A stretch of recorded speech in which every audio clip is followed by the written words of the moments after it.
Have you ever seen a better flick? Have you ever seen one better timed? Subbuteo Game of the Day with Dave and Big Chris. Welcome to the Subbuteo Game of the Day rulings with Ernie. So, Let's practice that, wasn't we? so, Mr. Christopher, we are now explaining essentially how on Game of the Day we play our rules for people, because we do get asked questions because we're not strictly conventional, are we? We're not conventional, no. We kind of make it as we're going along, but when we've made it up, we stick to those rules, Dave. We do indeed, and anything, and most importantly, anything, if we do anything, is agreed. So it's us that, I have to take this exactly the way, but anything we do, Mr. Christopher, if we're not sure in a situation with your player, if you're playing, you've got to agree first, haven't you? That's right. And the rule is, what would football do? It pretty much, doesn't it? Yeah. So first of all, we have formations. Now, on Game of the Day, you see these people, don't you, playing with like 8 at the back and 2 up front. Great for Subbuteo in its original form, or in its form for competitive. But for us, it's all about playing with a bit of realism. Yeah. So you have to have a formation that would be either realistic or would benefit the team. For example, also looks pretty swish on the pitch. It does indeed. So 4-4-2 looks amazing on a Subbuteo pitch. But so here we have Leeds United in the 97-98 away kit.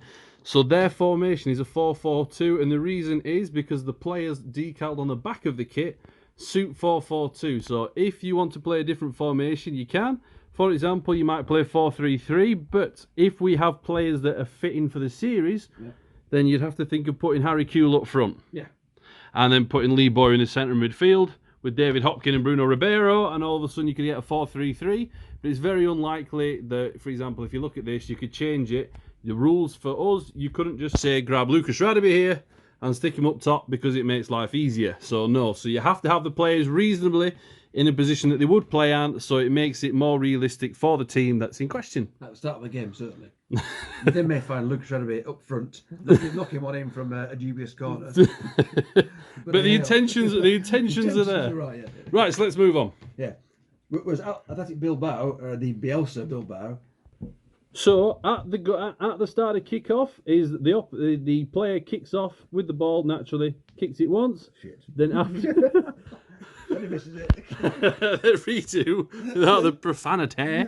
So as he redoes it, but from there, so he takes a kick, and then from there, before the opposing team can do a defensive flick, is allowed to take another flick. The idea giving advantage to the person who is kicking off. Demonstrate the flick. Yeah. Oh, and that hit that person. Right. So moving on then straight away to possession. Whilst we're here. So it currently flicked the Athletic Bilbao player straight from kickoff. So what a time to be alive. What a time to start this. Yeah. So the Athletic Bilbao player can play as usual, traditional 3 times. However, there is no limit to any defensive flicks you can do. So the Bilbao player plays it, knocks it 1, and from there the Leeds United player can then flick wherever he wants. Bilbao may play again. You all know how to play possession football. But there's no limit to the 3. From there, then Bilbao, so Rod Wallace here, can come and make a defensive flick or move himself into a better position. Bilbao play again, etc., etc., until they lose possession. And then you can have as many defensive flicks as you want as the player builds up. Offside. So one thing that people have noticed before with us do is we move players sometimes to enable the game to be more fluent. So we have a Bilbao player currently offside. So if agreed by if agreed by the player, what you can do then is you get 1 offside flick. So if he's offside, is you get 1 chance to flick him back on. From there, if it's a build-up bit of play, and then so if Bilbao play on from here, then they can play on normally. But the offside rule, the offside rule does change a little bit slightly. So if we bring it back here, and we have 3 players that are offside. For this to work, is you have to agree with the player, but from there, if you're allowed 1 offside flick, that player, if he lands offside or onside, stays there, but these 2 still stay offside until the next movement. And then I can make a defensive flick. Now from there, before he does that, to imitate running back, you can flick 1 more onside. He makes another flick. I can then make a flick, but before that he can opt again to make another offside flick. So per flicking turn of play, you can flick one person back on side. You got to be moving, don't we, sometimes? Yeah. However, stipulation when we do this is, if you've got the players here and there is a very, very dangerous attacking opportunity that's come in, and then the players played offside from here. Apologies for the dodgy angles, this is just a brief brush over. But from here, and if then there's a defensive flick made, which then plays this, oh, that was a foul, but if this person is now played offside, that means that because it was a strategic, so to play them offside, they weren't just stood there from a phase of play previous. Because they've been played offside, they must remain offside for that flick until they play one flick. I'm out of a defensive flick, then after that, should you choose, but because you're through on goal, that makes it more difficult. So because you're through in a very attacking area, if you play somebody offside, they cannot flick them back onside. They must stay where they are. Yeah. So advantage. If this player is fouled, you have two options. You can play advantage. If you play advantage, you get 2 free flicks before. No, so the ball does not move, Christopher. You're jumping the gun. Is if the ball is there, he can take a choice to take 2 flicks without a defensive flick. So he flicks 1. If he misses, it matters not. He can continue from there because that is his 2, and he's had 2 flicks, and then the defenders come back into play. Alternatively, because you must play the ball where the ball lies and where the defender lies. So if there's a defence here and he has a chance on goal, he can stay, but he cannot then move a player or move a defensive player back. It's just advantage. If it can't be played, you pull it back and you can select to have a free kick. Free kick, referee. Referee. Away. Scandalous. Yellow card. Hey. So free kick outside the shooting area means that the attacker can have 3 flicks of his choosing. 1, 2, 3. And then the defensive team then makes 3 flicks of their choosing. Mattering not if there's a bit of argy-bargy. However, if the free kick is inside the shooting area, then the attacker gets 3 flicks. The defence can have 3 flicks and can opt for a defensive wall of up to 4 players, depending where it is. And then also, because you would want to defend it, can opt for 3 defensive flicks. The defensive wall is marched back. We use it, if we're honest, we use it by eyes, don't we? Yeah. But realistically, if Mr. Christopher puts his hands between the ball and the wall, his 4 fingers, that side donut boy. There, you're looking at 4 fingers width, between a comfortable width between the ball and the wall, and that's round about how we measure our free kicks. The Kit Kat free kick. Penalty! Penalties! So, as a result of penalties, to make it look aesthetically pleasing for the show, you are allowed 4 to 5 players just to place them round the outside of the area, and so is the opposition to make it fair. And then, should I be able to balance this on the timer? I can. How we do? Yeah. The goalkeeper can come do some intimidatory tactics, be a bit of a tool for camera effect, and then after that, the defensive player. So you bust stay on the goal line. The defensive player will say he's ready by. Goal! And then the attacking player. Come on! The attacking player is allowed to then shoot once the defender mimics a whistle blowing. It's a corner. It's corner ball. So corner ball. This is how we work it from here. Is the attacker is allowed 3 flicks. 2, 3. The defender is allowed 3 flicks, and then the ball's taken. However, no matter where the ball goes, as long as it doesn't hit a defending player, the defenders cannot move until the first ball's knocked in. So he knocks the ball through. 1, And is it that lovely into the box? Beauty. But they cannot, the defender cannot flick until the attacker makes a flick. That'd be perfect, Christopher. Just did it, man. Ball's not there. One, so he takes it. He takes an opportunity. Then the defender can try and block. Another corner.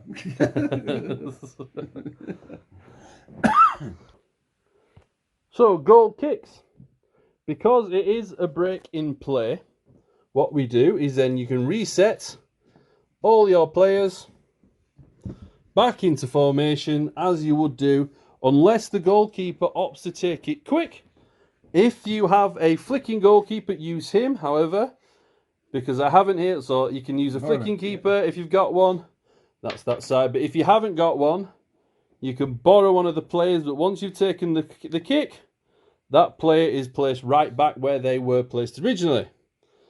With goal kicks and length, is how far you can kick it is dependent, because in reality you've got goalkeepers like Paul Robinson who can lump it incredibly far and long ball football. So if you play it into the opposition's 18-yard box, the goalkeeper can come and get it. It's goalkeeper's possession. If you lump it high up enough and it does go into the opposition third or quarter, that is an example of a perfect goal kick. But imagine it's ended up here. If it's roundabout in there, then you do get an opportunity to then play the ball from there. If the ball ends up there, though, from the 6-yard box from possession, it's easily the goalkeeper's ball because you're not in control. Christopher showing Flappy Frank's abilities and why Bristol City have had such woe during the season. But from there that's basic. Is anything up added on goal kicks from there, Mr. Christopher? That's fine, yeah. Yeah, jobs are good. One. Using your flicking keeper. So in this instance, the flicking goalkeeper tries to come out and to get the ball. 6-yard box. From the 6-yard box, plays it away nicely, and because that's nicely played away, then the goalkeeper can come back in. However, if the goalkeeper plays the ball short, if it doesn't hit one of his players, he must stay there, which means that a defensive flick can be made.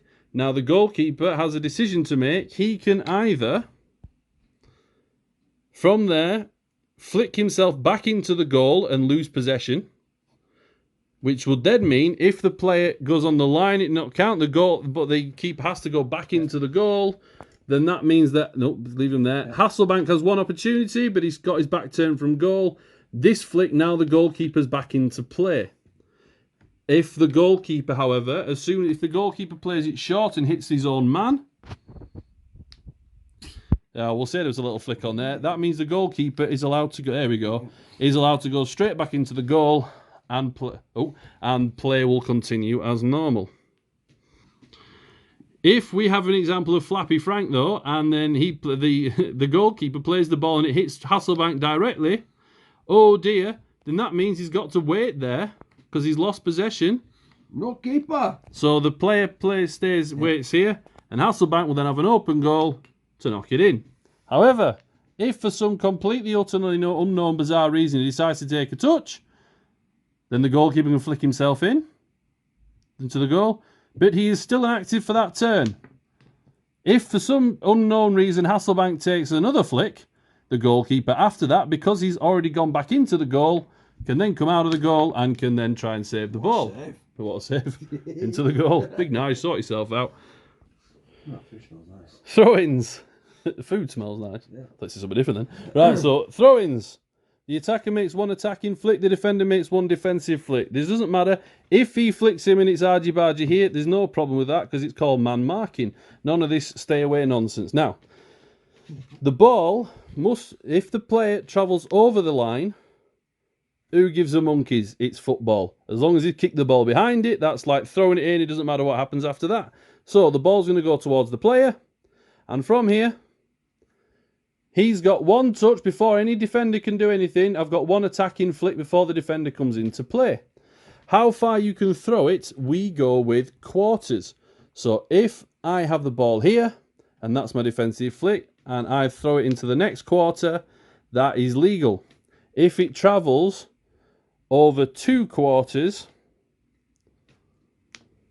then it's considered too far unless there's a mistake made, and that means therefore that the possession can transfer over. Flappy Frank, lad, come on! Hey! Free kicks and... Not really. One main thing I'd say about is resetting the team. If you have, say, a free kick here, and Bilbao have then made their 3 attacking flicks, 1, 2, 3, excuse the free cam, and they made the defensive flicks. If your team, as is Big Chris's want, is an absolute mess this side, then if agreed, you can then reset your defensive line, and then as a result, you can then set your attacking line. So then it's like the players have reset. It's a reasonable formation, and it's a little bit more like football. Yeah, so you can do that. Goal kicks, free kicks, throw-ins if it is a complete mess. And from there is certain aspects of it you can allow to... Any reasonable breaking play, really. Yeah, any reasonable breaking play, you can then reset your team. You're just desperate to flick the ball out. Beauty. You're a little beauty. Get out of the way. Goal! That's cheating, by the way. That happens sometimes. Oh dear. What you do. Okay. And almost finally, imagine Mr. Christopher is in possession of the ball. I'm losing 2-1. It's 4 seconds to go. He plays the ball 1. He is still in possession. The beeper's gone. Hang on. We stopped the beeper because it's really irritating. But now, to schedule injury time, how this works is Christopher can play on. Plays 1, and we keep playing on until either there's a goal scoring opportunity, bang, or he loses possession. So the ball's out. Hey! So that would mean that possession, Christopher, his lady's watching, but Christopher would then lose from there. Well, you said you were losing, yeah. So that's game over. Alternatively, if I lost possession and the timer when I was in possession here, or this team was in possession and the timer went on. Beep, beep, beep, beep, beep. Yeah, we stopped the timer, but I'm still in possession, so it doesn't matter how long, as long as I'm in control of the ball. Oh, heck. And I can keep playing. If I miss the ball, and then the defensive flick is missed, the timer still is in possession, and you can keep going, and then stick one in the goal. So that's how the end of play works. Somersault. I like a French onion, that's shallot. So apart from that, there's nothing really else to tell you about how the rules work. Is some situation you think, and you get to a point, and it's just like, well, what would it be realistic, doesn't it? So it's the case of, you know... We have a fight, and we argue, we arm wrestle, we make a cup of tea, fight over the biscuits. So sometimes people ask quite a lot, and Christopher's got his own little, communications club, where people ask him on Twitter about, oh, why did that rule, or why did you move that? And I don't know. We don't know what the fistful rules are. Realistically, I don't know what the modern updated rules are. Is you get people say, oh, the 1968 rules. I haven't really got a clue. I got a box set in the 90s, and it vaguely has a set of instructions. Yeah. And from what you used to play in the 70s, what you used to teach me in the 70s, and then we kind of just built it from there, and then built a footballing game out of common sense. I think it's fair because it's not actually competitive, or we're not in a club and playing to very strict rules. It's so competitive, isn't it? Yeah, it is very competitive, but because it doesn't really matter. But it does matter, doesn't it? It does matter. Oh my God, every game matters. It's not only just, how dare he beat me? I know, how dare he indeed. But it does matter, and the thing, because the way that we work, we're just saying we had a bit of a flick about, and you need to look at that bit, otherwise you look a bit boggled, don't you? But and then we had that bit's the camera in it. Oh. But we had a bit of a flick about. We had a bit of a flick about, and it was missing the competitive edge because when we play the actual show, obviously every game matters and influences what's going on. But yeah, so that's kind of, we sort of work things out basically. But then it's pretty much 10 minutes and a half if it's the game of the day. Yeah. If it's not the game of the day, if we've got 5 games to play, it might be 6.5 for the rest of the games, depending on which ones they are. And it's like shit Burnley playing Basingstoke with 2 minutes aside. No, 6 minutes, yeah. That'll be a 6 minute and a half game.